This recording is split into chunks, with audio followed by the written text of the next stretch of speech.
At the end of that first year, even more so in the second and third year, something happened. I was experiencing tremendous grace and success, as it were, in ministry.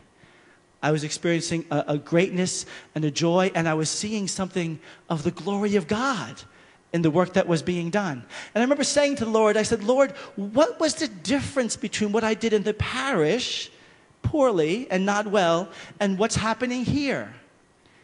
And the difference was all about the fact that I had a new perspective. You see, when I was doing the youth work in the parish, it was just one of the jobs the pastor gave me, and I did it because I had to, but my heart wasn't in it. But when I started doing the youth ministry in the high school, and I got to know those young men, I fell in love with them. I fell in love with the high school student. And by the grace of God, that has not gone away. That's why I see the glory of God. That's why I see the glory of God. Because I love you. And I'm not trying to be just cheap without that word. I am so excited about your life. I am so excited about your future. I'm so excited about what you might be able to see, that my greatest desire, my greatest joy, my greatest excitement is that you would see something of the glory that I am able to see. That you too would know something of the glory of God, whether it's with a bunch of old ladies, maybe, maybe not. But for sure, it's an opportunity like being here and celebrating and rejoicing and delighting and seeing something of the glory of God. I see God's glory in the hope and the promise that He has for you, for each and every single one of you.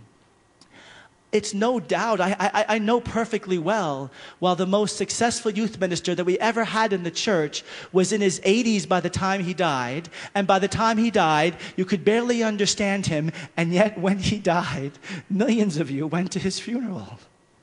And all of us watched it. The most successful youth minister in the history of the church was Pope John Paul the Great. And why was he so successful? Because he loves you. Why was he so successful? Because he loves you. And why did Pope John Paul the Great love you? Because he saw the glory of God in your face.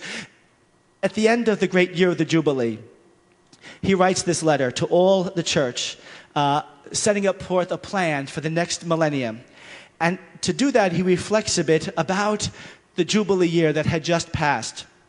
And he says, the many Jubilee gatherings have brought together the most diverse groups of people. The level of participation has been truly impressive. At times, sorely trying the commitment of organizers and helpers. In this letter, he wishes to express gratitude to everyone who worked and helped with the various pilgrimages to Rome. But how could we fail to recall especially the joyful and inspiring gathering of young people? If there is an image of the Jubilee of the year 2000 that more than ever will live on, and that more than any other will live on in memory, it is surely the streams of young people with whom I was able to engage in a sort of very special dialogue, filled with mutual affection and deep understanding. It was like this from the moment I welcomed them in the square of St. John Lateran and St. Peter's. I saw them swarming through the city, happy as young people should be, but also thoughtful, eager to pray, seeking meaning and true friendship. Neither for them nor for those who saw them will it be easy to forget that week, during which Rome became young with the young. It will not be possible to forget the Mass at Tor Vergata. He is reflecting on the fact that he has seen the glory of God in your face, whether you were there or not. Whether you were there for that Jubilee year or not. You are the generation, you are the ones that John Paul the Great said, you are the watchman, the dawn, the sentinel of the new millennium, because you can see something of the glory of God, because he sees it in you. And so, my dear brothers and sisters, my dear people whom I do love, I ask you, do you see the glory of God? Can you see the glory of God? I hope and I pray that you can see the glory of God in the praise and in the worship, that you can see the glory of God in the liturgies and the adoration. But I most especially and profoundly pray that you could see the glory of God in the mirror. That you could see the glory of God in your own eyes. That you could see the glory of God in your own soul. And you might be thinking, sitting there, not my eyes, not my soul. It's too dirty. It's too messy. It's too broken. It hurts too much. I don't want the glory. I'll let you guys have it.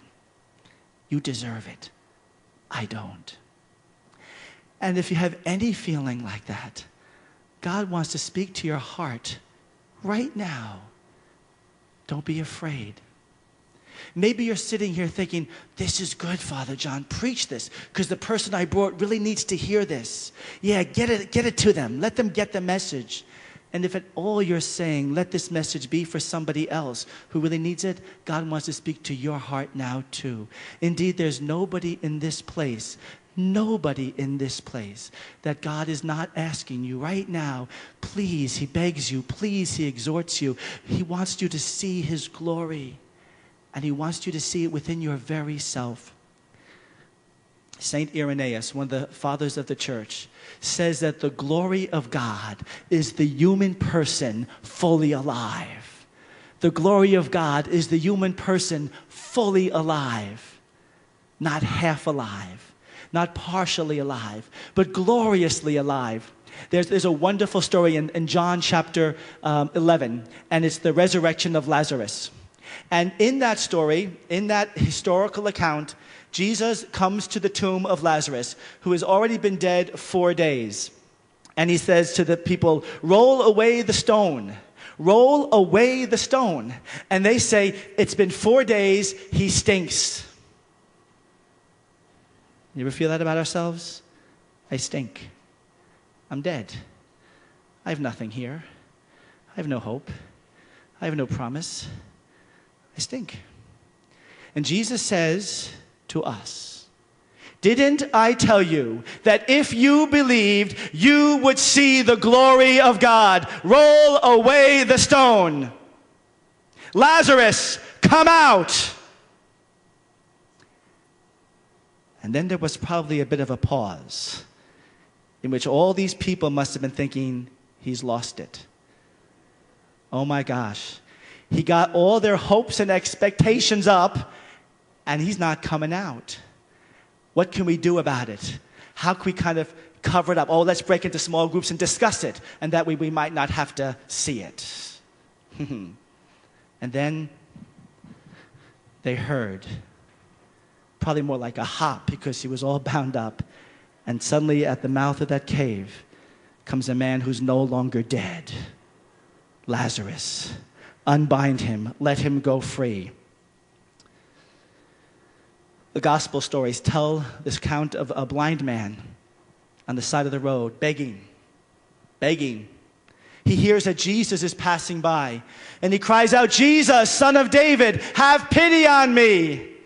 And the people say, shh, that's Jesus. Shh, all quiet in Jesus' presence. Shh. Jesus, Son of David, Master, have pity on me. Jesus says, bring him forward. And he says to the man, what do you want me to do for you? Jesus stands before each and every single one of us. This weekend, there is a divine appointment for every single one of us. A divine appointment like there was for that blind man on the side of the road. Right now, sometime during the course of this time, there is a divine appointment where Jesus is going to pass by. Perhaps in the liturgy, perhaps in adoration, perhaps in your small group, perhaps in the sharing, wherever it's going to be. And Jesus is going to stand before you. He's going to say, what do you want? And they knew, that blind man knew, I want to see. I want to see your glory, Lord. I want to see the hope and the promise. I want to see what everybody else says they see. I want to see. And Jesus says, your faith saves you. Open your eyes, see. And the man saw the glory of God on the face of Jesus of Nazareth. Brothers and sisters, the same Spirit that raised Christ from the dead dwells in you. And therefore, within each